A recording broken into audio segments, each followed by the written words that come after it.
시청자 여러분 안녕하십니까. 출발 증시와이대 김동서입니다. 오늘은 10월 12일 금요일입니다. 이런저런 변동성이 좀 많을 수도 있었던 날들은 이제 다 지나고요. 한 주를 마감하는 금요일 순서입니다.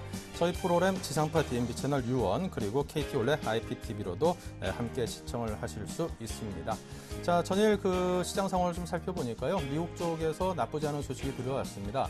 실업수당 청구 건수가 상당 기간 동안에 최저 수준으로 떨어졌다는 그런 소식이 들어와 있습니다.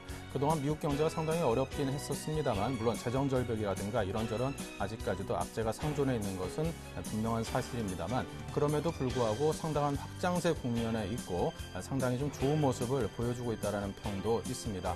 이래저래 증시에 꼭 악재만 있는 것이 아니라 이런 좋은 소식들도 간간히 들려오고 있는 거 보면은 이 가랑비에 옷 젖는다는 말이 나쁜 쪽으로만 많이 보통 쓰이는데요. 좋은 쪽으로도 쓰일 수 있다는 생각을 해봅니다. 이런 작은 소식들 하나하나에 결국에는 우리 시장 전체가 좀 좋은 모습으로 큰 줄기를 돌려주길 바라는 그런 마음으로 오늘 프로그램을 시작을 하겠습니다.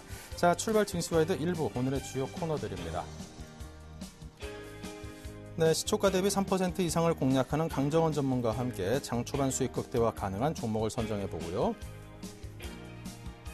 네, 여의도 리포트에서는 신영증권 압구정지점의 정광희 대리와 함께 하고요. 이드코의 작전 타임에서는 한국밸류 21 이드코 대표와 함께 고수들의 비밀스러운 투자 비법을 공개합니다. 네, 업종 스캐닝에서는 주요 업종과 종목들의 흐름을 실시간으로 낱낱이 살피고 효과적인 대응 전략을 함께 짜보겠습니다. 네, 먼저 강정원 전문가와 함께 오늘 장 초반에 공략해 볼 만한 종목은 과연 어떤 것인지 또 3% 이상 수익을 올릴 수 있는 종목은 어떤 것인지 함께 고민을 해보겠습니다. 안녕하십니까? 네, 안녕하세요. 네, 먼저 국내 전일장과 뉴욕 증시 마감 상황부터 정리를 해보겠습니다. 네, 전일 국내 시장은 오션 만기일과 또 금통위의 금리 인하 소식이 나왔는데 어제 프로그램 매도 물량과 또 외국인 팔자세가 나오면서 1930포인트까지 밀리는 모습을 보였습니다. 코스피는 15.1포인트 하락한 1933.09포인트에 마감을 했고요. 좀 나흘째 지금 하락세를 보였고요. 이 코스피는 그 뉴욕 증시 하락, 특히 이제 스페인 국가 신용 등급 강등, 이런 악재들이 겹치면서 좀 안 좋은 약세의 모습을 보였고요. 금리 인하를 발표했습니다만 역시 시장에도 영향을 미치지 못하는 그런 모습을 보였습니다. 역시 오션 만기에 따른 프로그램 매물과 외국인의 매도세가 낙폭을 키운 그런 상황이고요. 외국인이 전체적으로 1,100억대 순매도를 보였고 기관 역시도 3,400억대 매도를 보이면서 이 개인만 5,400억의 매수 우위를 보이는 그런 시장이었다라고 좀 정리를 하겠습니다. 건설업과 전기 가스업, 아무래도 건설업 쪽은 금리 인하가 나왔기 때문에 소폭 상승하는 모습을 좀 보였고, 시가총액 대부분의 종목들은 하락을 보였습니다. 삼성전자가 1.5% 이상 하락하면서 130만 원대에 마감을 했고요. 현대차라든가 현대모비스, 기아차, 삼성생명, 현대중공업 이런 업종들도 하락을 했습니다. 코스닥도 6.5포인트 하락한 53.86포인트에 마감을 했고요.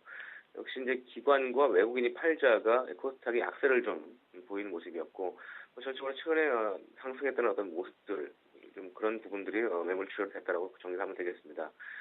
시가총액 상위 종목들도 센트럴이라든가 CJ 오쇼핑 이런 종목들 하락을 했고, 파라다이스와 SM, CJ ENM 이런 종목들은 소폭 상승하는 그런 모습을 보였습니다.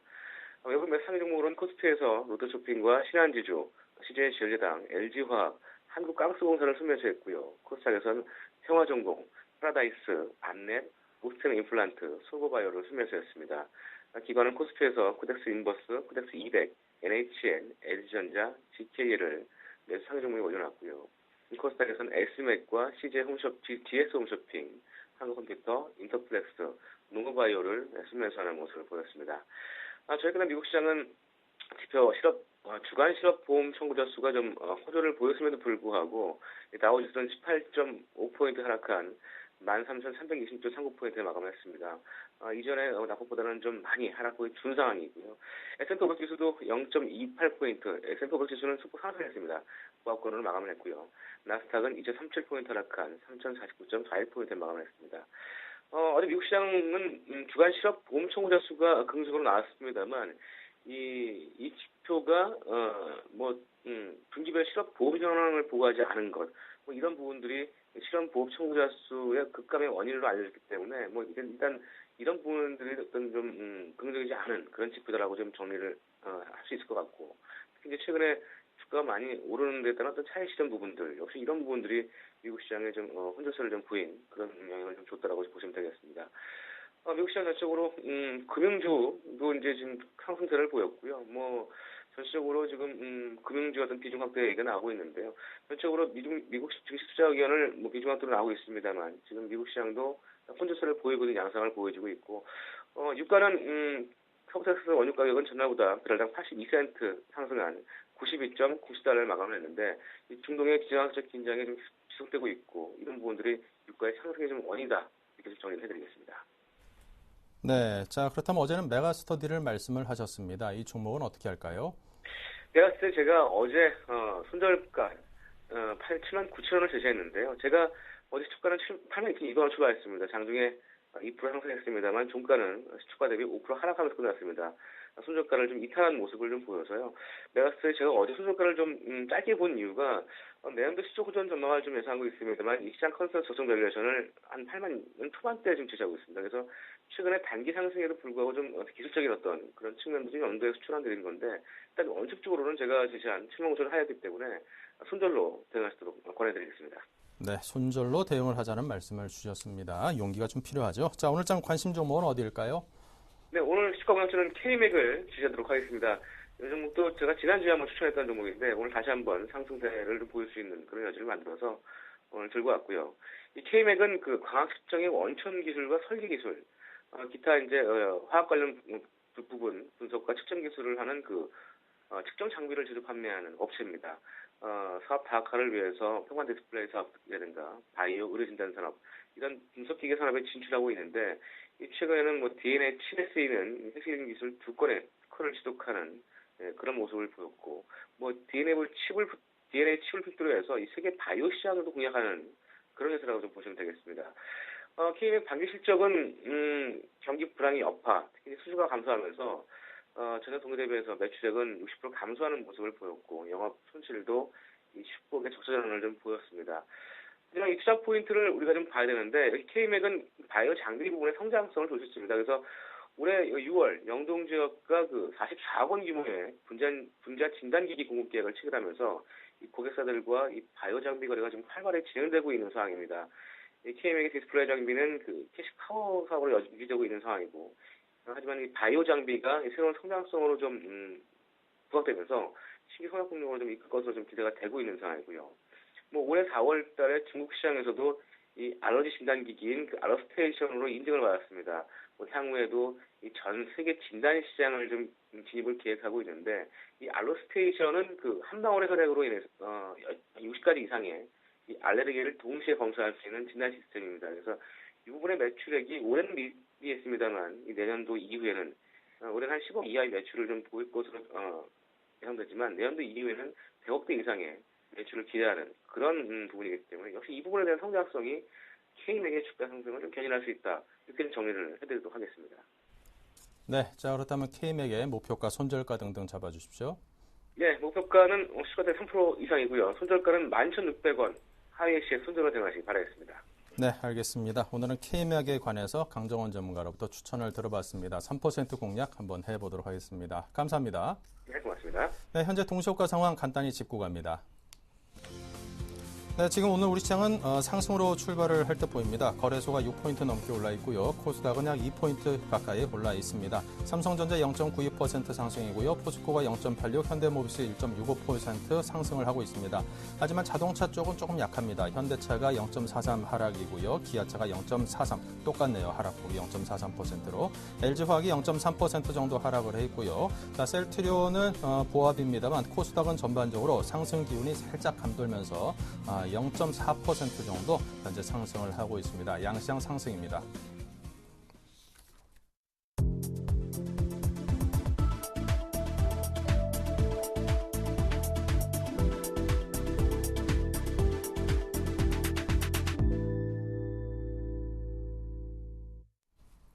네, 아쉽게도 상승폭은 좀 줄이긴 했습니다만 양시장이 모두 상승한 채 출발을 했습니다. 거래소가 2포인트 정도 상승을 했고요. 코스닥 역시 2포인트가 상승을 하면서 1935, 536으로 오늘 장 출발을 했습니다.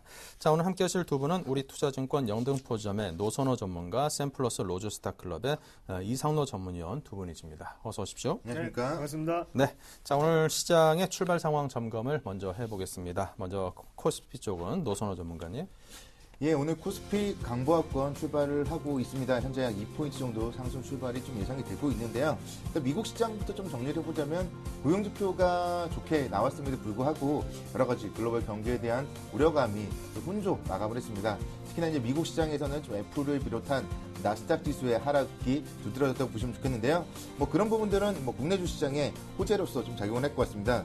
미국 법원에서 삼성전자의 갤럭시 넥서스에 대한 그런 판매 금지 관련하여서 원심을 좀 파기했다는 그런 소식들이 미국 시장 애플에는 악재지만 국내 삼성전자에 좀 호재로 작용을 할 수 있기 때문에 일단 오늘은 삼성전자 어느 정도 또 반등을 해주는지 주목을 해봐야 될 것 같습니다. 삼성전자가 지금 지난주 금요일 날 긍정적인 실적 발표한 이후에 약 139만 원부터 131만 원까지 8만 원 정도 주가가 좀 하락을 했습니다. 그렇기 때문에 낙폭 과대에 따른 좀 기술적 반등이 나올 수 있는 타이밍에서 이제 미국발 호재가 삼성전자 쪽에 나왔다. 그렇기 때문에 오늘은 삼성전자의 움직임, 반등 강도를 좀 체크해봐야 된다 말씀드리겠고요. 지금 지수 같은 경우 약 4포인트 정도 좀 상승 출발을 했다가 2포인트까지 상승폭을 좀 줄여나가고 있습니다. 어제 같은 경우 이제 옵션 만기일을 맞이하여서 시장이 막판에 좀 상당히 많이 밀리는 모습을 보였고요. 일단은 그렇기 때문에 오늘 시장은 좀 자율적인 그런 기술적 반등 가능성이 더 높다 보시면 좋겠습니다. 지금 시장에서 좀 가장 우려스러운 부분은 국내 주식형 펀드 자금이 22거래일 연속 지금 순유출이 되고 있다는 점입니다. 계속적인 지금 펀드 자금의 유출, 아무래도 수급적으로 봤을 때 주식시장에 긍정적인 영향을 미치지는 못하고 있다. 그렇게 좀 말씀을 드릴 수 있겠는데, 그렇지만 계속적으로 지금 지수가 많이 밀렸고 2000포인트대에서 또 1930선까지 지수가 많이 밀렸기 때문에 이제는 좀 투신권, 펀드 판매가 어느 정도는 좀 일단락될 가능성이 높지 않을까. 그렇기 때문에 그런 수급적인 상황도 1900선대에 좀 다가갈수록 긍정적인 영향을 미칠 수 있지 않을까 그런 생각해봅니다. 오늘 외국인들이 지금 한 45억 정도 좀 순매도를 보여주고 있는데 아무래도 외국인들 45억 정도의 매도를 하면은 매도를 하는 것이 아니라 좀 관망을 하고 있다. 그렇게 좀 말씀을 드릴 수 있을 것 같고요. 지금 시장 전반적으로 글로벌 경기 둔화에 대한 그런 우려감 계속적으로 지금 이번 주 시장 좀 악재로서 작용을 했습니다. 그렇기 때문에 이번 주 시장이 좋지 못했다면은 일단은 다음 주에는 한 차례 정도는 또다시 기술적 반등 가능성이 높다. 그렇게 좀 말씀을 드리도록 하겠습니다. 오늘 지금 업종별 종목별 움직임을 좀 살펴보자면요. 오늘 NC소프트가 다시 한번 좀 강세를 보이고 있는 부분 특징적이네요. 그동안 주가의 움직임 28만 8천 원부터 21만 2천 원까지 낙폭이 정말 상당히 컸었는데요. 어제 어려운 시장 속에서도 양봉 그리고 오늘도 한 1% 정도 반등을 보이고 있다면은 이런 종목들 계속적으로 좀 한번 관심 가져봐도 어떨까 생각이 들고요. IT 업종 중에서는 지금 LG 디스플레이라든가 LG 이노텍, LG전자, 지금 LG그룹의 IT주들 수요일 날도 제가 좀 말씀을 드렸는데 오늘까지도 지금 LG그룹주들의 IT주들이 강세를 보이고 있는 부분이 특징적이라고 보시면 좋겠습니다. 오늘 반면에 좀 좋지 못한 그런 종목들 좀 살펴보시면은 현대해상 지금 1%대 하락을 하면서 33,950원대 기록을 하고 있고요. 동부화재라든가 삼성화재 전반적으로 좀 보험업종이 아침에 좀 하락폭을 보이고 있는 것 같습니다. 이런 보험업종 같은 경우는 아무래도 금리 인하라든가 이런 부분들이 조금 주가에 부정적인 영향을 미치고 있는 것이 아닌가 좀 그렇게 생각을 들고요. 또 웅진그룹주 여전히 웅진코웨이라든가 웅진에너지 그동안 이번 주 같은 경우는 좀 그래도 낙폭 가대에 따른 기술적 반등이 나왔었는데 오늘은 또다시 지금 웅진그룹주들이 좀 하락으로 이끌고 있는 그런 시장의 모습이라고 보시면 좋겠습니다. 오늘 시장 전반적으로 지금 계속적으로 시초가를 좀 유지하려는 움직임 보여주고 있고요. 이런 분위기라면은 앞서서 말씀드렸듯이 삼성전자가 조금만 더 상승을 해준다면은 오늘 한 1940포인트대까지는 충분히 상승 가능해 보이고 다음 주에 한 차례 정도는 한 1980포인트에서 2000포인트까지 충분히 좀 반등 노려볼 수 있다는 점에서 오늘 시장 좀 긍정적으로 바라보셔도 무리 없을 것 같습니다. 네. 자, 계속해서 코스닥 출발 상황은 이상로 위원께서 하십니다. 네, 코스닥 한번 같이 보도록 하겠습니다. 코스닥 같은 경우에는 537.63포인트로 지금 상승 출발을 했는 상태고요. 그 안에 수급적인 부분 한번 살펴보시면 일단 개인의 순매수가 조금 유입되고 있다는 점이 특징적이다. 그렇게 말씀을 드릴 수 있겠습니다. 일단 기관 같은 경우에는요, 지금은 뭐 지금 증권이라든지 아니면 보험 곳에서 지금 어느 정도의 매수가 좀 잡히고 있는 상태고요. 그래서 그런 부분을 좀 키포인트를 잡으시고, 일단 코스닥 같은 경우에는 지금 거래대금 자체가 그렇게 크지 않기 때문에 개인의 매수세로도 충분히 상승을 할 수 있는 구간이라고 좀 말씀을 드리겠습니다. 그리고 시총 상위주를 한번 같이 보시면 좋겠는데요. 시총 상위주를 한번 같이 보시면요. 일단 셀트리온 같은 경우 오늘 약보합의 상태로 지금 0.5% 정도 빠지는 모습 나타나고 있고, 파라다이스 같은 경우에는 19,450원을 기록하고 있습니다. 그만큼 아직까지 뭐 중국에 대한 이벤트는 끝났다고 하지만요. 거기에 대해서 추가적인 상승이 조금 가능한 구간이 아닌가, 그렇게 조심스럽게 말씀을 좀 드리고 싶고요. 만약에 오늘의 키포인트를 한번 좀 뽑는다면 코스닥을 랠리로 이끌었던 종목군이 컨텐츠 사업 분야죠. 그래서 SM이나 YG엔터테인먼트 그리고 CJ ENM이라고 말씀드릴 수 있겠는데, 그 분야에서 오늘 다시금 반등이 나올지 여부를 꼭 한번 체크해 보시죠 말씀드리겠습니다.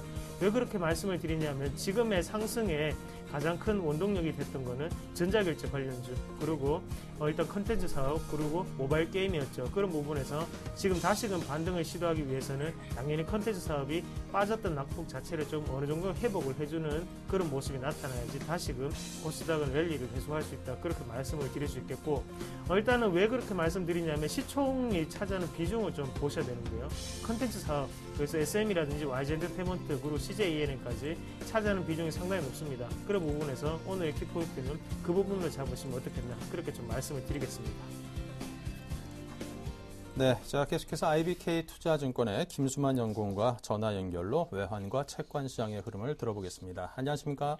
예, 안녕하십니까. 네, 먼저 외환 시장부터 들려주십시오. 예, 지난 현지 시각으로 10일 S&P가 스페인 신용등급을 간등하면서 스페인의 전면적인 구제금융 신청이 임박했다는 전망에 힘이 실리며 어제 간밤 유로화는 미국 달러화 대비 강세를 보였습니다. 유로화는 유로당 1.2928달러를 기록하며 전일 대비 0.0054달러 상승하였습니다. S&P의 신용등급 강등이 스페인을 압박하여 빠르면 오는 18일에서 19일 EU 정상회담 때 구제금융을 신청할 것이라는 전망이 힘이 실리면서 유로화는 강세를 보였으며, 또한 그리스 구제금융 관련하여 트로이카가 구제금융 연장 가능성을 내비치며 유로화 강세에 다소 남아 일조하였습니다. 국내 외환시장 같은 경우에는 전일 금통위의 기준금리 인하 발표 이후 시장에서 연내 추가적인 금리 인하 기대감이 사라졌고, 스페인의 신용등급 강등에도 불구하고 유로화가 예상보다 강하게 버티면서 달러원 환율은 추가 하락하며 1110원대 초반으로 레벨이 낮춰졌습니다. 일단 기준금리 인하 관련 국내 이벤트가 다소 해소된 상황이나 스페인 관련 유로존 리스크가 여전히 상존한 가운데 달러원 환율이 추가적인 낙폭을 보이긴보다 현 수준에서 지지를 보일 것으로 예상되며 금일 달러원 환율 레인지는 1112원에서 1116원을 예상하고 있습니다. 네, 자 계속해서 채권 시장은 어떤지요? 현재 3년 국채 선물 시장은 0.03포인트 상승한 106.42포인트로 장을 출발하고 있습니다. 간밤 미 국채 시장 같은 경우에는 국채 입찰 실망감에도 불구하고 지난주 고용 지표에 대한 의구심이 강해지며 혼조세를 보였습니다. 미국 10년 만기 국채 수익률은 전일과 비슷한 1.67%로 마감하였는데요. 이날 재무부가 130억 달러 규모의 30년 만기 국채 입찰을 실시하였는데 낙찰 금리가 2.90%로 지난 5월 이래 최고치를 기록하였습니다. 입찰 수요 강도를 측정하는 낙찰률 역시 14.2%를 기록하면서 지난 4차례 평균인 16.1%를 하회하였고, 이런 부담감이 장중 미 국채 시장에 부정적으로 작용하였습니다. 그러나 미 노동부가 발표한 지난주 실업보험 청구자 수가 3만 명 감소한 33만 9천 명으로 나왔지만 이 수치 역시 또 2008년 2월 이래 최저치를 기록하였습니다. 하지만 미국의 대형주의 분기별 실업 현황이 포함되지 않아서 실업보험 청구자 수가 급락한 것으로 알려지면서 최근 발표된 지표들에 대한 의구심이 더욱더 증폭되었습니다. 이런 상황에서 미국채 수익률의 상승률은 제한되면서 어제 미국채 수익률은 보합세로 마감을 하였습니다. 국내 채권 시장 같은 경우에는 전일 금통위가 기준금리를 25bp 인하했지만 시장금리는 이미 그 수준을 반영했던 상황이었기 때문에 차익 실현 매물이 주를 이루면서 금리는 상승 반전하였습니다. 만기별로는 장기물의 금리 상승폭이 상대적으로 작아서 금리 커브의 플래트닝은 여전히 유지되고 있습니다. 당분간 차익 실현 매물이 나와도 펀더멘털 우려로 금리 상승폭은 극히 제한적일 것으로 예상되고 있습니다. 한국은행이 어제 오후 발표한 수정경제 전망치를 당초 예상보다 크게 낮추는 등 국내 경기 향후 전망 역시 매우 매우 불투명한 상황이고 내년 1분기 중 GDP 성장률이 1%를 하회할 가능성도 보이고 있기 때문에 연말로 갈수록 추가 기준금리 인하 기대의 심리가 강해질 것으로 보이고 있습니다. 따라서 현 시점에서 금리 수준은 제한적인 움직임을 보이면서 상당 기간 장기물이 강세를 보이는 플래티닝 영상을 보일 것으로 전망하고 있습니다. 따라서 금일 채권 예상 레인지는 국고 3년 기준 2.72%에서 2.80%를 예상하고 있습니다. 네, 자 지금까지 IBK 투자증권의 김수만 연구원과 함께한 외환과 채권 시장의 정리와 분석이었습니다. 감사합니다. 감사합니다. 네, 계속해서 여의도 리포트 김보람 아나운서입니다. 안녕하세요. 여의도 리포트 김보람입니다. 여러 가지 대내외 이벤트를 겪은 이번 주의 마지막 거래일입니다. 오늘 하루 증시의 전망 그리고 다음 주 반등은 가능할 것인지 증권사의 의견도 엇갈리고 있는데요. 이 시각 증권사 리포트로 바로 확인하겠습니다. 먼저 제목부터 간략하게 짚어보겠습니다. 현대증권 체계적 위험에도 견고한 저베타 전략을 제시합니다. 유진투자증권에서는 다음 주 QE3 효과와 유럽의 리더십 확인 과정이 전개될 것이라고 예상하고 있고요. 한양증권은 시장의 약세 배경이 되는 세 가지 리스크 요인을 꼽아보고 있습니다. 국업증권에서는 방향성 탐색 과정은 당분간 지속될 것으로 보고 있고요. 신영증권에서는 시장 말고 종목에 투자라고 권고하고 있습니다. 이 가운데 현대증권부터 자세하게 살펴보겠습니다. 경기 모멘텀 부진과 3분기 실적 부담으로 증시는 기간 조정 양상을 보이고 있습니다. 따라서 하반기는 글로벌 경기 모멘텀 악화와 분기 실적 하향 부담으로 인해 증시 방향성에 민감한 고베타 종목군보다는 방향성과 상관관계가 낮은 저베타 종목군이 상대적인 강세를 보이고 있는데요. 증시를 이끌어갈 모멘텀이 부재한 지금은 체계적 위험, 즉 시장 위험에서 자유롭고 펀더멘탈이 견조한 저베타 종목이 시장 대비 안정적인 수익을 낼 수 있다고 판단했습니다. 따라서 절대값 기준 60일, 52주, 104주 베타가 모두 낮고 밸류에이션 수준이 과거 대비 부담되지 않으며 하반기 이익 모멘텀이 양호한 종목에 선별해 투자할 것을 권고했습니다. 이어서 유진투자증권입니다. 다음 주는 미국 경제지표와 어닝 시즌, 중국 GDP, EU 정상회담 등이 주요 변수로 남아 있습니다. 먼저 미국 소비, 주택지표 및 금융주의 실적이 컨센서스에 부합될 가능성이 높으며 EU 정상회담을 통해 스페인, 그리스 문제의 의견에 접근하게 됨에 따라 다음 주는 저점 테스트 및 기술적 반등이 나타날 수 있다고 예상했는데요. 이럴 경우 전략은 낙폭은 과대하지만 실적 가시성이 가장 양호한 IT 내 삼성 관련주, 자동차주는 현대차 관련주 중심으로 대응할 것을 제안했습니다.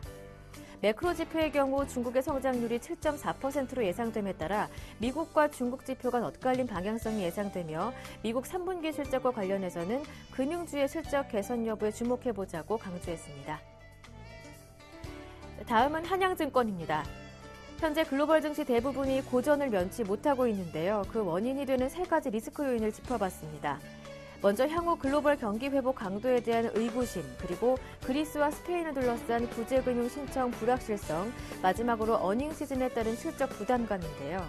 하지만 이러한 요인들은 상당 부분 시장에 반영됐기 때문에 향후 개선 시그널이 포착된다면 강력한 시장 반격 재료가 될 것이라고 판단했습니다. 다만 지금은 모멘텀 공백 상태에서 투자 심리가 위축될 가능성이 높기 때문에 연속적 상승을 기대하기는 어렵다는 분석을 내렸는데요. 지금은 지지력 확인 과정이 우선된 후 대응할 것을 제안했습니다. 계속해서 부국증권입니다. 전일 국내 증시는 유로존 불확실성과 옵션 만기 부담으로 하락 마감했습니다.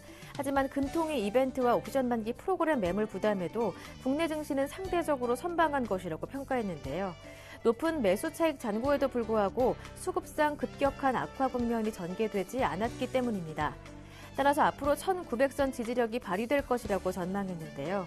다만 당분간 모멘텀 부족으로 방향성 탐색 기간은 좀 더 이어질 것이라고 언급했습니다. 그런 가운데서도 3분기 실적이 양호한 종목별로는 강세가 예상되므로 실적 모멘텀이 유효한 종목으로 접근할 것을 강조했습니다. 마지막 신영증권 리포트 내용은 압구정 지점 정광익 대리와 함께하겠습니다. 안녕하세요. 네, 안녕하십니까? 리포트 내용 전해주시죠. 예, 주식으로 좀 시세를 내기에 좋은 시기가 오고 있지 않나 이런 내용을 말씀 좀 드리겠습니다. 세 가지 이유가 있는데요. 일단 유동성이 풍부해지면서 증시 수급 상황은 그렇게 나쁜 상황은 아닌 것 같고요. 둘째는 유럽 중앙은행의 무제한 국채 매입 등으로 인해서 큰 틀에서 봤을 때는 유로 재정 위기가 진정 국면으로 접어들기 시작한 것 같습니다. 그리고 세 번째로는 기업 이익의 증가로 인해서 저평가된 주식이 많아졌고 미국과 중국의 정권 교체로 인해서 내년 이후에는 새로운 성장에 대한 기대감도 커지고 있는 상황입니다. 금리를 어제 한국은행에서 하향 조정을 했는데요. 금리와 주가는 긴 흐름에서 보면 역의 관계를 유지합니다. 하지만 최근에는 금리 하락에도 불구하고 주가 수준도 같이 하락하였기 때문에 주식과 채권의 수익률 차이가 매우 커져 있는 상황입니다. 주식시장의 평균 PER이 10배 정도라면 주식의 현재 수익률이 약 10%라고 봐야 될 것이고요. 현재 채권 수익률이 3% 전후로 주식과 채권은 약 3배 이상의 수익률 차이가 나타나고 있습니다. 향후 금융 시스템 리스크가 더 커지지 않아서 안전자산 선호 현상이 좀 강해지지 않는다면 주식시장은 상대 수익률 측면에서 현재 과도하게 저평가되어 있다고 보는 게 맞는 것 같습니다. 이제 시장에 대한 우려는 좀 벗어나서 멀리 보고 이익이 늘어나는 기업을 찾을 때라고 말씀 좀 드리겠습니다. 이러한 관점에서 한 세 가지 관점을 좀 찾아봤는데요. 일단 첫 번째는 중국 내수 시장의 확대입니다. 꼭 10년 전에 중국이 세계의 공장이 되었다면 향후 10년은 중국이 가장 세계에서 큰 시장으로 자리 잡는 과정이 될 것입니다. 향후 10년 후면 규모 면에서 중국은 세계 최대의 시장이 될 것인데요. 중국 내수 시장의 확대에 따른 과실을 향유하는 고성장 기업을 찾아보는 것이 좋을 것 같습니다. 두 번째는 스마트폰과 같은 모바일 컴퓨팅에 기반한 컨텐츠 산업 수요의 고성장입니다. 아직 스마트폰 보급률은 전 세계적으로 50% 미만입니다. 인프라가 깔리면 그것을 기반으로 한 산업은 성장하기 마련인데요.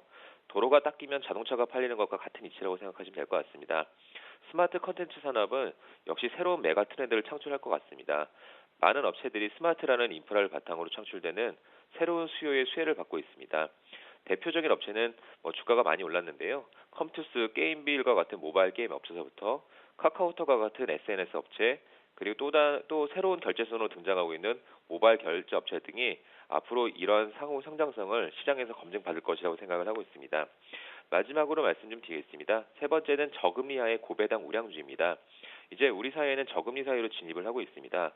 4%의 배당 수익률은 이제 시중 은행 금리를 상회를 하고 있는데요.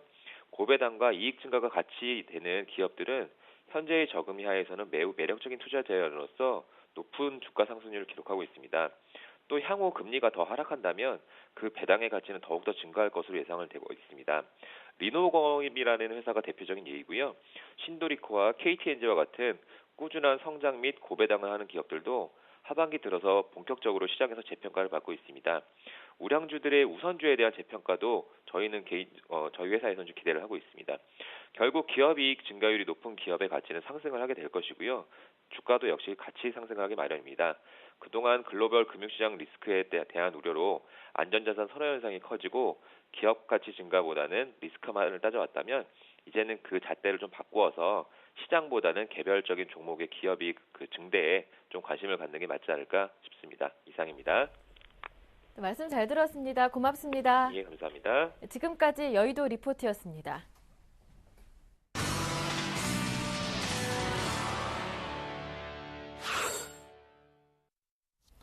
네, 오늘 장에서 고수들은 과연 어떤 대응을 하고 있는지 배워보도록 하겠습니다. 한국밸류21의 이두코 대표 연결합니다. 안녕하십니까? 안녕하십니까? 네, 자 오늘 장은 어떤 전략으로 대응해 볼까요? 예, 어제까지 우리 증시의 모습을 보면 주초부터 나흘 연속 조정받는 좀 흐름이 나왔는데요. 금통위가 기준금리 인하를 단행을 했지만 지수 하락은 막지 못했습니다. 하지만 이제는 기술적으로라도 반등이 나와줄 수 있는 자리라고 좀 판단이 됩니다. 지수가 한 번 더 조정을 받는다면 1900포인트가 위협받는 모양새가 좀 되겠는데 좀 과도하게 내린 측면도 있다고 좀 봐야겠고요. 사실 여기저기 어두운 전망들이 좀 많이 보이는데 저는 좀 희망을 좀 가져보자는 쪽으로 좀 말씀을 드리고 싶네요. 다음 주가 굉장히 중요하겠습니다. 미국과 중국, 유럽의 각종 경제 지표들이 발표를 좀 기다리고 있는데 어쩌면 이번 조정이 단기 조정으로 끝날 수 있을지 판단할 수 있는 중요한 대목이 되지 않을까 싶습니다. 보수적으로 좀 대응을 한다면 현금을 보유하고 계시는 것도 좋은 전략이 될 수 있겠고요.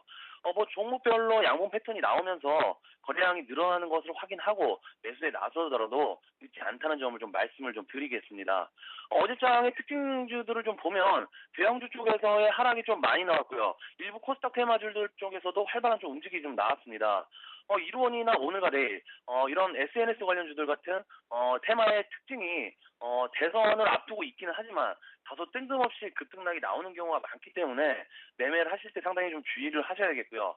박근혜 관련주들 같은 경우에는 바닥권에서 오랜만에 좀 강세를 좀 보였다는 점이 상당히 눈에 띄는데 장기적으로 접근을 한다라면 박근혜 섹터 쪽도 현 시점에서 충분히 공략 가능하지 않나 싶습니다. 또 안철수 후보의 북방 경제 공약으로 강세를 이어왔던 철도주들과 그 농업 관련주들 하락으로 좀 전환을 했죠. 하지만 철도주들 아직 상승 여력이 좀 남아 있다라고 좀 판단되는 모습인데 일단 추격하기에는 상당히 좀 애매한 위치지만 우리가 눌러줄 때 좀 매수를 한다라고 했을 때는 충분히 장기성으로 공략 좀 가능하다 이렇게 좀 말씀을 드릴 수 있겠습니다. 그리고 바이오주도 상당히 좀 좋은 패턴이죠. 항상 그 장이 좀 하락을 할 때 빠르게 좀 순환매가 들어오는 쪽이 좀 바이오 섹터인데 일단 인피니트 헬스케어나 인트론 바이오, CTT 바이오 같은 이런 종목들 지속적으로 상승을 해주면서 바이오주들 이끌어 나가는 모습입니다. 일단 전체적으로 종목을 짚어드리면 다이넥스나 STX 반도체 좋은 사람들 이렇게 세 종목을 오늘자 관심도로 뽑아드리면서 오늘 작전 대응은 여기까지 하겠습니다. 감사합니다. 네, 자 지금까지 한국밸류 21의 이두코 대표였습니다. 감사합니다.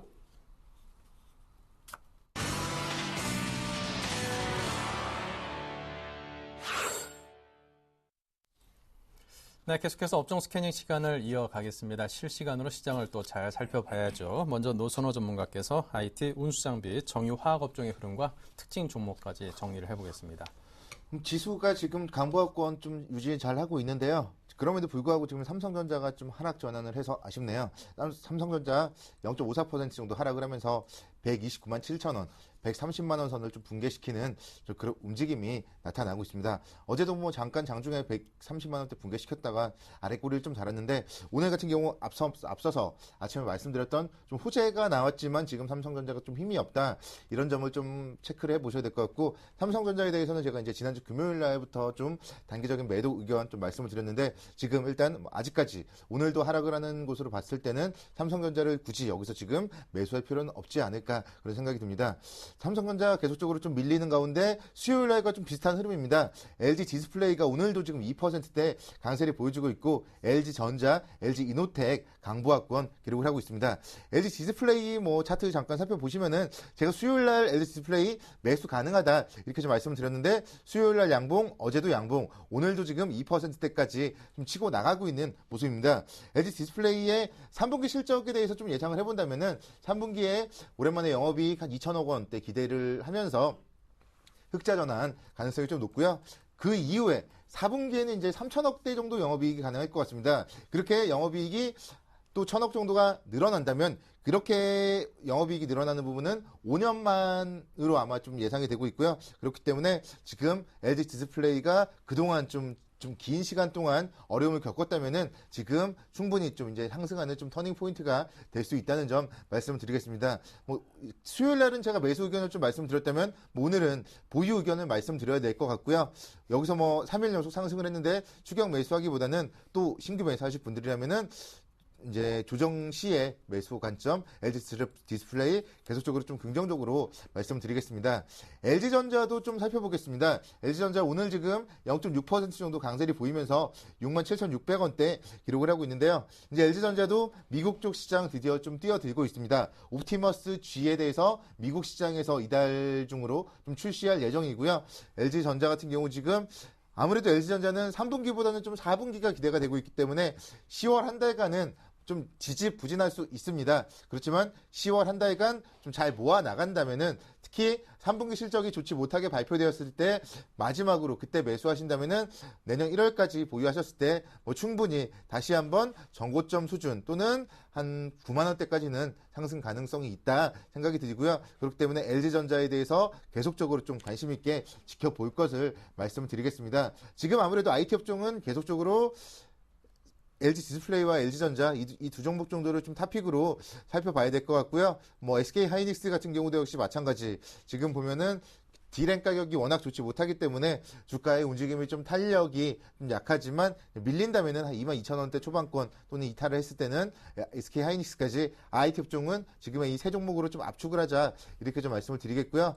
자동차 업종 쪽 살펴보시겠습니다. 자동차 업종 오늘 현대차 보합권, 기아차 지금 강보합권 움직임 기록을 하고 있고요. 현대차, 기아차에 대해서는 역시 수요일에도 제가 말씀을 드렸듯이 파업 효과에 따라서 3분기 실적이 좀 좋지 못할 것 같습니다. 그렇기 때문에 좀 중장기 투자하시는 분들은 계속적으로 보유 가능하겠지만 단기 투자하시는 분들이 굳이 여기서 접근하시기보다는 3분기 실적이 노출되는 시점에서의 현대차, 기아차에 대한 접근 말씀을 드리겠고요. 대신에 자동차 쪽 관련해서는 좀 부품주 쪽에 더 주목을 해보시고 특히 지금 현대모비스에 대해서 이번 주 계속적으로 외국인들의 매수세 유입이 되고 있습니다. 현대모비스 최근에 연속적으로 좀 음봉은 보여주고 있지만 그래도 30만 원 선에서 계속적으로 지지를 하려고 하고 있고 또 아랫구리도 연속적으로 좀 달고 있는 그런 모습이기 때문에 어제도 보면 상당히 좀 치고 나가는 모습, 그제도 좀 상승 출발했던 모습, 그런 모습들을 생각해 봤을 때 30만 원대 초반권에서는 현대모비스를 자동차 관련주는 좀 탑픽으로 꼽아보는 게 필요해 보이고요. 전반적인 자동차 부품주들의 움직임도 현대차의 파워가 맞물려요. 현대, 기아차의 실적이 좋지 못하다면 자동차 부품주 쪽도 실적이 좋지 못하겠지만 이제 4분기를 좀 기다린다면은 만도 같은 종목들도 계속적으로 좀 저점을 깰 수도 있겠지만 좀 보유 관점 접근 말씀을 드리겠고 매수는 역시 현대차, 기아차의 매수 타이밍, 실적 발표 타이밍까지 기다렸다가 매수하신다면 충분히 자동차 업종은 중장기적으로는 승부를 볼 수 있는 업종이기 때문에 너무 걱정하실 필요는 없다. 이렇게 좀 정리를 해드리겠습니다. 조선업종 같은 경우 좀 살펴보자면은 제가 이제 10월 달에는 좀 조선업종은 좀 관심을 갖지 말자 말씀을 드렸는데요. 지금 주가의 움직임 계속적으로 좀 밀리고 있습니다. 특히 지금 현대중공업 같은 경우도 호재가 나왔죠. 사우디아라비아 쪽 수요일날은 제가 수주설에 대해서 조회 공시가 들어왔다 말씀드렸는데 수주가 임박하다 이렇게 발표를 했음에도 불구하고 지금 수요일, 목요일, 오늘까지 음봉을 보여주고 있고 기술적으로 봤을 때 121 이평선도 좀 이탈을 하고 있는 모습입니다. 그렇기 때문에 앞서서 삼성전자와 마찬가지로 현대중공업도 호재가 나왔지만 오르지 못하는 그런 부분들을 좀 염두를 해뒀을 때 투자하시기보다는 반등 시에 좀 매도 관점 접근이 말씀을 드리도록 하겠고요. 지금 삼성중공업이라든가 대우조선해양 같은 경우는 좀 워낙 낙폭 과대에 따른 오늘은 좀 자율반등의 형태 나타나고 있습니다. 그렇지만 이들 종목들 역시 3분기 실적 발표, 차라리 실적이 좀 안 좋게 나왔을 때를 삼성중공업, 대우조선해양 위주로 조선주 쪽은 투자하는 게 어떨까 그런 생각이 듭니다. 그리고 최근에 이제 아무래도 조선주 쪽은 좀 기자재 쪽에 더 주목이 되는데요. 성광밴드 같은 종목들의 움직임이 사실은 그동안 정말 양호한 추세를 보였습니다. 양호한 추세를 보이다가 조선업종이 좀 밀리자 동반해서 밀리는 모습이었는데 성광밴드가 오늘 좀 광부하권 기록을 하면서 61선까지 좀 1차 조정 마무리가 지었습니다. 그렇기 때문에 여기서 이제 지수가 반등을 한다면은 조선주 쪽은 오히려 조선 기자재 쪽이 오히려 더 신고가를 또 다시 한번 돌파 시도할 수 있지 않을까 해서 성광밴드 같은 종목들을 좀 탑픽으로 꼽아보도록 하겠고요. 태웅이라던가 현진소재 그동안 좀 상당히 9월 달에 주목을 받았다가 또 상당히 좀 많은 하락이 있었죠. 그렇기 때문에 지금 현지 소재 차트 보시고 계신데 지금 보시면은 121선에서는 지금 그래도 이탈을 하지 않으려는 움직임입니다. 이런 종목들 121선 손절 라인, 손절선을 짧게 접근할 수 있다는 점이 강점이기 때문에 접근하셔도 손절만 잘 하신다면 무리 없는 접근 조선 기자재 쪽 말씀을 드리겠습니다. 오늘 정유주 쪽의 움직임 양호하네요. SK이노베이션, GS 오늘 좀 양호한 모습이네요. 어제 같은 경우는 또다시 국제유가 하락 영향에 따라서 또 시장 하락 영향에 따라서 약간 지지부진했지만 오늘은 또다시 국제유가의 상승에 따라서 상승을 하고 있습니다. 정유주는 계속적으로 국제유가에 민감하게 반응을 하고 있고 지금 계속적으로 좀 세계 경기 둔화에 대한 우려감, 글로벌 경기 둔화에 대한 우려감이 이번 주 내내 주식시장 발목을 잡았기 때문에 다음 주에는 분명 이제 좀 주가에 대부분 반영되었다 이러면서 글로벌 주식시장이 전반적으로 기술적 반등을 할 겁니다. 글로벌 주식시장이 전반적으로 기술적 반등을 한다면은 아무래도 경제 상황과 가장 민감한 경기 민감주 정유주 쪽이 좀 반등을 기록할 수 있을 것 같고요.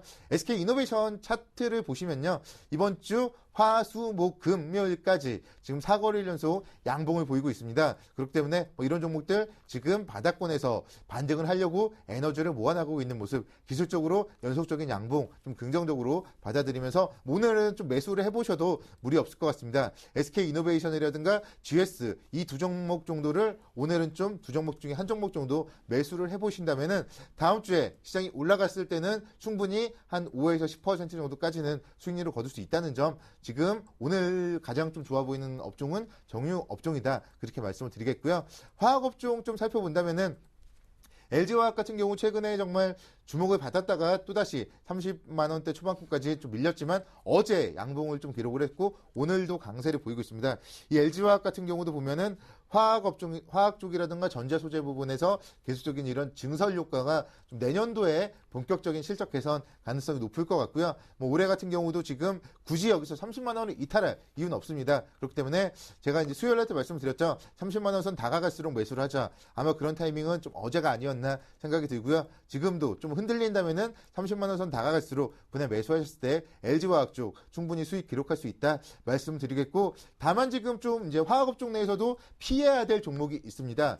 OCI라던가 이제 하나케미칼 이런 종목들은 좀 피해야 될 것 같은데, OCI 주가가 지금 20만 원대에서 16만 5천 원까지 밀렸습니다. 그렇지만 많이 밀렸다고 싸다고 매수할 것이 아니라 이런 종목들 같은 경우는 이제 업황을 살펴보셔야 되겠죠. 지금 태양광 같은 경우가 업황이 좀 상당히 많이 죽어 있는 상태고요. 폴리실리콘 관련해서 계속적인 공급 과잉에 대한 얘기들이 나오고 있습니다. 그렇기 때문에 이런 OCI 같은 경우 뭐 지금이라도 좀 이런 종목들에 대해서는 투자를 피하시고, 계속적으로 가지고 계신 분들 주가의 움직임, 시장이 반등을 하든 하락을 하든 계속적으로 흘러내리고 있는 모습입니다. 그렇기 때문에 뭐 시장이 다음 주에 좀 반등을 한다면은 뭐 한 17만 5천 원까지 반등은 가능하겠지만, 그런 타이밍에서는 반드시 OCI 같은 종목들 좀 피해줘야 될 것 같고요. 또 화학업종 쪽에 하나케미칼 역시 마찬가지입니다. LG화학과 하나케미칼의 차트는 분명 다릅니다. 뭐 이런 종목들은 하염없이 거의 절벽처럼 좀 흘러내리고 있는 모습, 어떻게 보면은 좀 9월 중순 이후에 차트만 살펴보면 좀 부도 차트라고 보시면 좋겠는데, 정말 이만큼 이런 종목들 투자함에 있어서는 정말 뭐 투자자들이 좀 마음가짐 다지기가 좀 어려우실 수도 있는데, 지금이라도 좀 이런 종목들, 좋지 못한 종목들에 대해서는 좀 투자를 피하고 지금이라도 좀 손절하고 다음 주에 잘 갈 수 있는 종목들 위주로 갈아타는 전략이 바람직하다고 할 수 있겠습니다. 네, 자 계속해서 이상로 전문위원께서는 철강, 기계, 금융건설을 봅니다. 네, 뭐 일단 철강 금속 업종에 대해서 말씀을 좀 드리겠습니다. 일단 철강 금속 업종 중에서 포스코를 대해서 좀 말씀을 좀 드리겠는데요.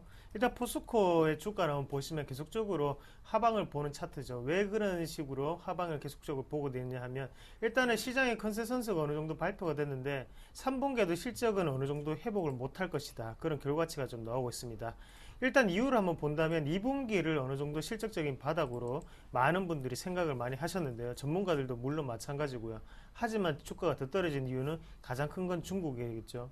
중국의 문제가 생각보다 그렇게 쉽게 풀리지 않고 있습니다. 그만큼 지금 이머징 시장이라고 하는 중국이라든지 브라질의 증시 자체가 아직까지 헤어나지 못하고 있다. 그렇게 좀 말씀을 드리고 싶고요. 그래서 뭐 현관에 뭐 중국에서는 얼마 전에는 큰 국경절이 있었죠. 그런 부분에서 일단 어느 정도 소비를 촉진시키기 위해서 국민들에게 톨게이트비를 무료로 이제 뭐 이렇게 통행권을 발급을 해줬습니다. 하지만 그만큼 소비가 그렇게 쉽게 일어나지 않고 있기 때문에 그런 식으로라도 국가적인 차원에서 지원을 해준다는 얘기죠.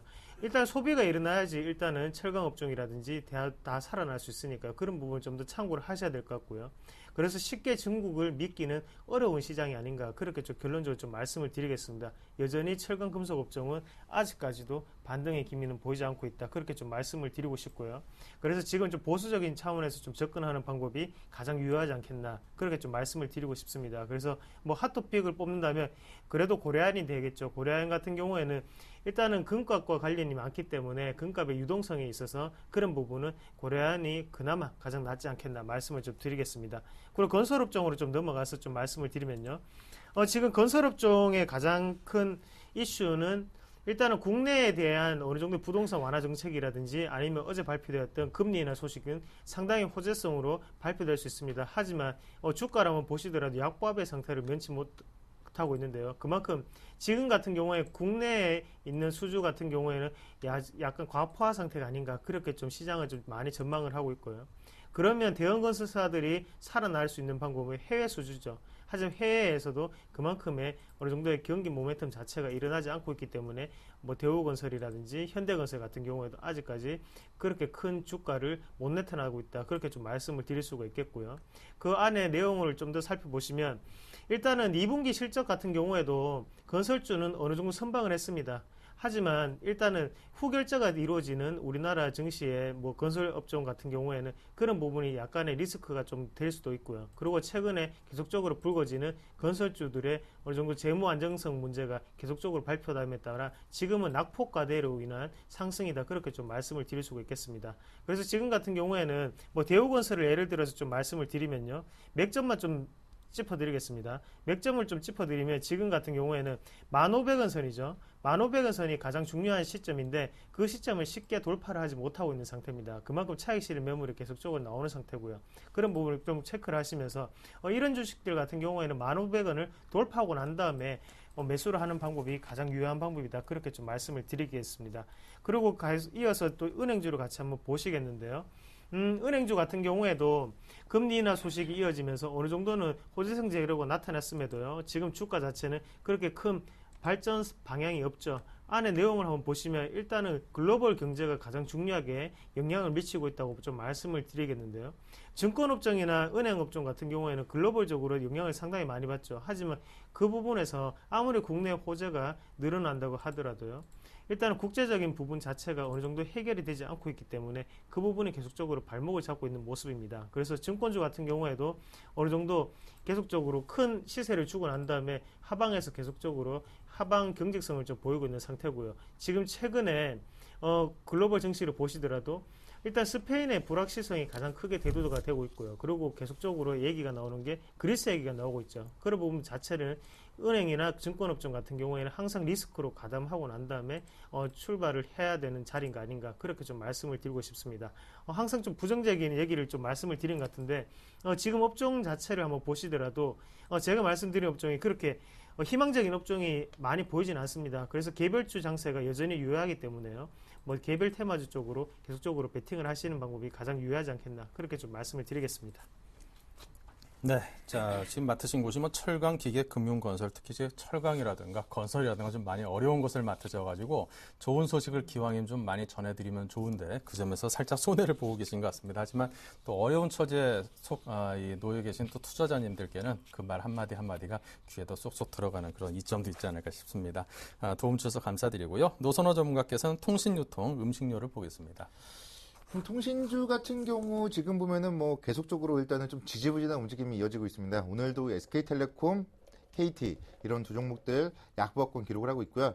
LG U+만 지금 좀 강보합권 기록을 하고 있는데 LG U+가 그동안 좀 주가의 움직임이 더욱더 좀 지지부진했기 때문에 오늘은 좀 기술적 반등이 나타나고 있는 것 같습니다. 이 통신업종 같은 경우는 지금 3분기 실적이 좀 상당히 좀 부진할 것이다. 그런 얘기들이 나오고 있고요. 또 최근에 이제 국정감사 시즌인데 아무래도 그렇게 좀 판매량을 할당한다든가 이런 부분들이 계속적으로 지금 지적을 많이 받고 있는 것 같습니다.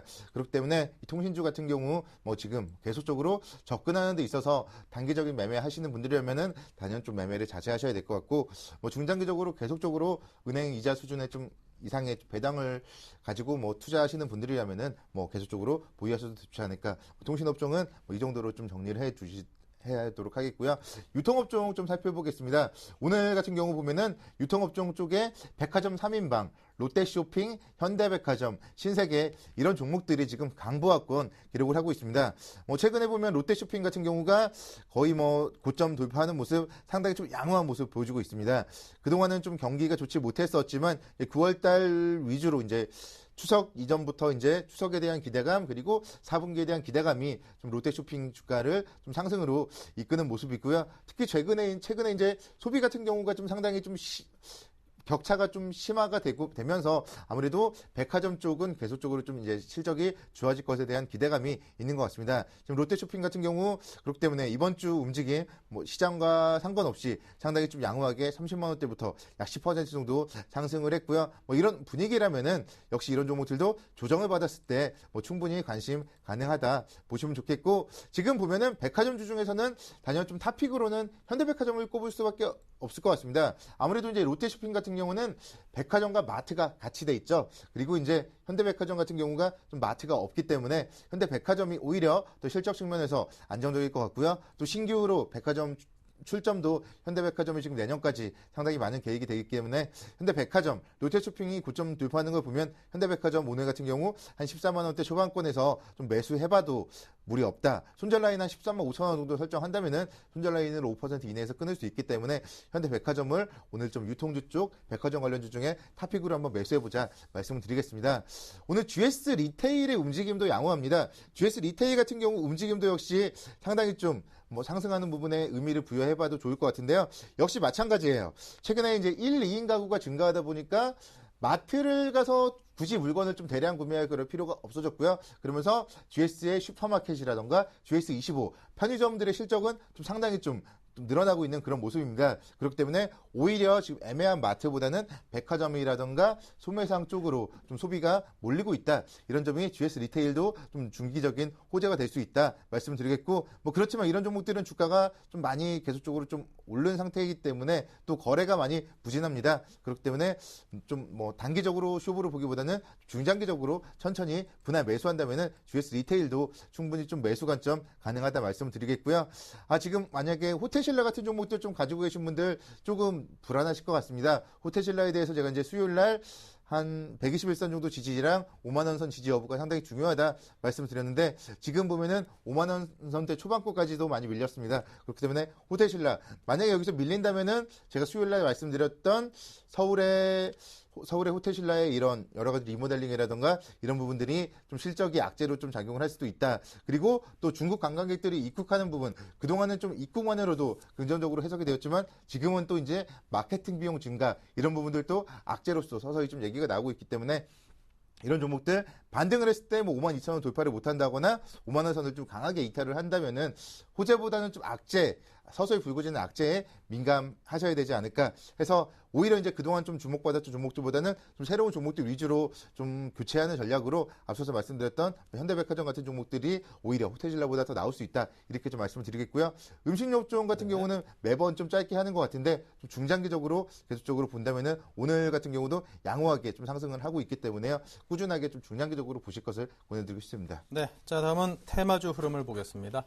네, 오늘 큰 상승을 보이고 있는 업종이 딱 세 군데인데요. 화장품 업종, 그리고 카지노, 그리고 엔터 관련, 그리고 네 가지네요. 전자결제까지 잠시 좀 말씀드리면, 화장품주 중에서도 오늘은 코리아나하고 한국화장품이 지금 상한가를 기록을 하고 있습니다. 그만큼 지금 중국에 대한 소비 자체가 어느 정도 국가 자체에서 어느 정도 지원을 해줌에 따라서요. 그런 부분에서 화장품주 같은 경우는 대부분 다 중국에 공장이 하나씩 다 있죠. 그런 부분이 이슈가 되어서 코리아나라든지 한국화장품 같은 경우에는 코스맥스라든지 아니면 한국콜마, 그리고 에이블 CNC가 주가를 계속적으로 우상향으로 나갈 때 안 나가고 있었습니다. 그런 부분 자체에 지금 뒤늦게 좀 반영이 된다고 그렇게 좀 말씀을 드리겠고요.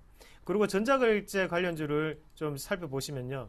전자결제 관련주 같은 경우에는 지금의 시장 분위기와 상당히 일맥상통을 한다고 좀 말씀을 드리겠습니다. 그래서 그만큼 일단은 지금의 흐름 자체를 한번 보시면 모바일 게임이 이슈가 되자 거기에 대해서 결제는 어떻게 할 것인지 또 시장 의문을 품고 난 다음에 거기에 대해서 전자결제 관련주가 또 뜨고 있죠. 그러면 지금 또 테마가 넘어갈 수 있는 것이 또 보안 서비스라고 좀 말씀을 드릴게요. 그래서 플랜티넷이라든지 윈스테크넷처럼 보안 서비스 관련이라든지 아니면 청소년 유해 차단 서비스라는 기업들 같은 경우에도 좀 살펴보셔야 된다. 그렇게 말씀을 드리겠습니다. 그만큼 전자결제가 계속적으로 이슈가 됨에 따라서요. 거기에 대한 보안을 맡을 수 있는 업체들 같은 경우에 또다시 시장의 이슈가 또 넘어갈 수 있다. 그렇게 말씀을 드리겠고, 전형적인 기관의 매수세가 동참을 하고 있습니다. 그만큼 기관 같은 경우에는 한 번 시세를 낼 때 크게 시세를 내는 부분이 분명히 존재를 하고요. 그래서 우리 같은 경우에는 대응을 했을 때 장중 눌림목을 좀 공략하는 방법을 좀 말씀을 드리겠고, 추격 매수는 솔직히 사실상 우리가 수익 나기 조금 힘든 경우고요. 그래서 오늘 처음에 좀 키포인트로 꼽았던 게 엔터 관련주였는데요. 엔터 관련주를 마지막으로 좀 살펴보시면 지금 같은 경우에 YG 엔터테인먼트라든지 로에, 그리고 JYP 엔터테인먼트, SM까지 어느 정도 반등이 좀 나타나고 있는데, 코스닥이 어느 정도 랠리를 동참을 하려면 다시금 엔터가 조금 살아나야 되지 않겠나, 그렇게 좀 말씀을 드리고 싶고, 전자결제주만으로는 코스닥이 랠리를 계속하기가 사실상 좀 힘들지 않겠나, 그렇게 좀 말씀을 드리겠습니다. 그래서 끝까지 오늘의 키포인트는 엔터 관련주를 좀 유심히 지켜보시자, 그렇게 말씀을 드리겠습니다. 네, 자 계속해서 KRC 투자자문의 김성원 이사 연결해 봅니다. 안녕하십니까? 네, 안녕하십니까? 네, 현재 시장 상황에 대한 시각을 들려주십시오. 네, 미 증시는 고용지표 호조에도 불구하고 약보합 마감했습니다. 전일은 장 막판 프로그램 매물로 옵션 만기 변동성을 보여주면서 하락했는데 금일은 보합세가 예상되고 있습니다. 코스피 지수가 미국과 유럽의 이슈를 확인하는 과정 속에 있는데 미국의 3차 양적 완화의 실물 경기 이전 여부와 스페인의 구제금융 신청 여부가 핵심입니다. 투자 전략은 다음 주 1900 초반에서 지지선 매수하는 전략을 권고하겠습니다. 네, 자 오늘 소개하실 회사는 어디일까요? 네, 코스닥 상장 기업인 보안 장비 전문업체 테라움과 보안 솔루션 전문업체 루멘 소프트가 합병해 지난달 새롭게 출범한 라원시큐어입니다.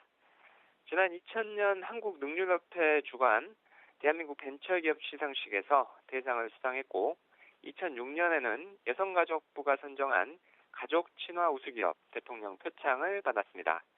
국내 이동통신 3사의 휴대폰 전자서명 서비스를 공급했고 한국증권전사 내 모바일 암호 인증 솔루션 개발 업무 협약을 체결하면서 업계 이목을 집중시켰습니다. 네, 자 라운시큐어 기업으로서 가장 중요한 핵심 경쟁력은 무엇인지요? 네, 연구 개발 인력이 전체 임직원의 80% 이상인 점이 경쟁의 핵심이 되겠습니다. 최근에는 애플과 모바일 단말 관리 기술과 관련 국내 최초로 협력을 진행하는 등 성과도 나오고 있습니다. 테라움이 강점을 보였던 최첨단 출입 통제 및 무인 경비 시스템 시장에서도 주도권을 넓혀나갈 계획입니다. 그동안 보안 시장에서 구축한 다양한 노하우로 통합 보안 솔루션 시장을 적극 공략할 계획이라고 합니다. 이를 위해서 모바일과 클라우드 컴퓨팅 분야에 집중적인 투자를 단행해 핵심 사업을 강화하고 차세대 성장 동력을 발굴할 예정입니다. 모바일과 클라우드 보안 솔루션을 필두로 오는 2015년까지 매출 500억 원, 영업이익 150억 원을 달성하겠다는 계획에 있습니다. 네, 자 테라움의 구체적인 투자 전략은 무엇일지요? 네, 작년까지도 지금 적자 상태가 계속되고 있는데요. PBR은 0.93배로 밸류에이션은 보통입니다. 장기간 주가가 700원에서 1,100원 박스권에서 움직이고 있는데요. 최근에 상승 모멘텀이 살짝 엿보이고 있습니다. 720원 선에서 5일선과 21선 골든 크로스가 발생했습니다. 5일선 부근에서 분할 매수하시기를 권고합니다. 매수가는 700원에서 800원, 목표가 1,000원, 손절가 600원 제시합니다. 네, 자 지금까지 KIC 투자자문 김성원 이사와 함께했습니다. 감사합니다. 감사합니다. 네, 그리고 지금까지 노선호 전문가, 이상로 전문위원 두 분의 전문가와 오늘 장에 대한 전반적인 진단과 분석을 해봤습니다. 도움 말씀 감사드리고요. 고맙습니다. 고맙습니다. 네, 자 샘플러스가 이번 주말 투자자들을 위한 다양한 강연회를 준비하고 있습니다. 먼저 토요일 오후 2시에는요. 삼성 1문화센터 4층에서 재갈공명 전문위원이 올해 연말장에서 수익을 얻을 수 있는 주도주들을 여러분께 설명을 드리고요. 일요일 오후 2시에는 쉐라톤 그랜드 워커힐에서 부자클럽 김원기 대표가 급등 시세 원리에 대해서 설명을 한다고 합니다. 많은 참여를 바랍니다. 자, 출발 증시와이드 1부 여기서 마치고 잠시 후 2부에서 뵙겠습니다.